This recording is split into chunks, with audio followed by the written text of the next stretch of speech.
Ti gledaš Studomat TV by Halo, tvoj vodič kroz studentski život.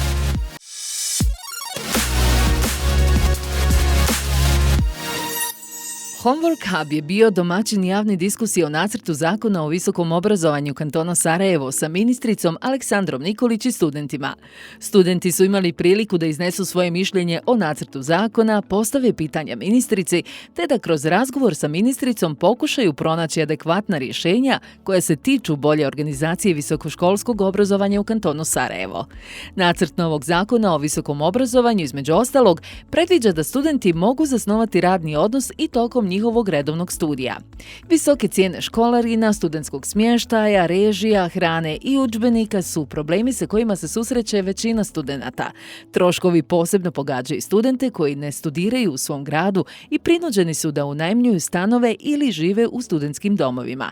Jedan od načina za prevazilaženje ovog problema su studentski poslovi koji studenti mogu raditi za vrijeme studija. Međutim, mala ponuda poslova, zakonska neuređenost te oglasi kojima je jedini cilj dobijanje jeftine radne snage i izrabljivanje studenata dodatno otežavaju studentima povećanje njihovog studentskog budžeta.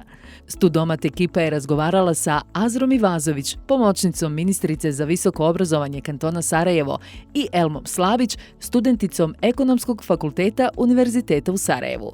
Šta naše sagovornice misle o odredbama nacrta novog zakona o visokom obrazovanju koje regulišu zapošljavanje redovnih studenata, pogledajte u nastavku.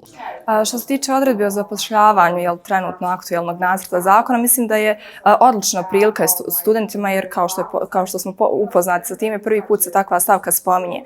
A zašto? Tržište rada je postalo jako dinamično i sutra, recimo po pitanju Ekonomskog fakulteta, još barem 400 mladih ljudi će imati identičnu diplomu kao ja i postavlja se pitanje šta će nas razgovor na tržištu rada kada već govorimo da formalno obrazovanje nas ograničava. Tako da mislim da ovdje nacrtom poslije zakonom će nam se pružiti mogućnost za sticanjem radnog iskustva, radnog staža, znanja i vještina koje će doprinijeti sutra zapošljivosti na većim pozicijama. Tako da mislim da studenti to trebaju zaista prepoznati kao priliku i iskoristiti, jer ukoliko do sada nisu razmišljali o studentskom radu, sada kada već imaju priliku, svakako da je to jedan veliki benefit koji doprinosi, kao što smo rekli, zapošljivost. Trenutno aktualni nacrt zakona o visokom obrazovanju daje mogućnost redovnim studentima da se zaposle. Naime, ovaj nacrt zakona prepoznaje studentski ugovor o radu za redovne studente. Naime, radi se o tome da će visokoškolska ustanova, odnosno organizaciona jedinica visokoškolske ustanove zaključiti ugovor sa poslodavcem i redovnim studentom kojim će biti regulisana međusobna prava i obaveze. Koji će to biti poslodavci, odnosno mrežu poslodavaca će kreirati visokoškolska ustanova, a podzakonskim aktom će biti precizirane sva prava i obaveze, odnosno način na koji će se kreirati mreže poslodavaca.